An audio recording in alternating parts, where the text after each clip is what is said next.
అదేవిధంగా మీకు చెరువులు కానీ కుంటలు కానీ తెగిన వాటిని రిపేర్ చేపిద్దాం, తెగిన రోడ్లను రిపేర్ చేపిద్దాం. అదేవిధంగా నష్టం జరిగిన వాళ్ళకి చేద్దాం. లేని పూరు గుడిసెలు ఉండి ఇల్లు కూలిపోయిన వాళ్ళు ఉంటే ప్రత్యేకంగా హౌసింగ్ స్కీమ్లో కూడా వాళ్ళని ఇంక్లూడ్ చేయండి కలెక్టర్ గారు. మనం ఈ ఫ్లడ్ డ్యామేజెస్లో కూడా మనం కొన్ని ఇల్లు ఇవ్వచ్చు అదనంగా ప్రత్యేక కోటా కింద.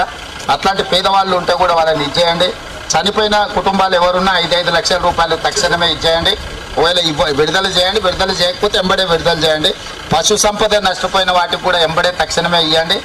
ఇళ్లకు నీళ్ళు వచ్చినప్పుడు మనం దాన్ని ఆదుకోవడానికి ఇచ్చే నగదు కూడా అన్ని కుటుంబాలకు వచ్చినాయా లేదా వాటి అన్నిటిని కూడా మీరు చూసుకొని వాళ్ళందరికీ కూడా ఇంకెవరైనా మిస్ అయితే కూడా వాళ్ళందరినీ కూడా మీరు పర్సనల్గా మళ్ళీ ఒకసారి ఆ కాలనీలు విజిట్ చేయించి వాటన్నిటిని కూడా చేయండి. వాళ్ళు ఏదో రిప్రజెంటేషన్ ఇస్తా అంటారు, వెళ్ళేటప్పుడు తప్పకుండా తీసుకుంటే తొందరపడకండి.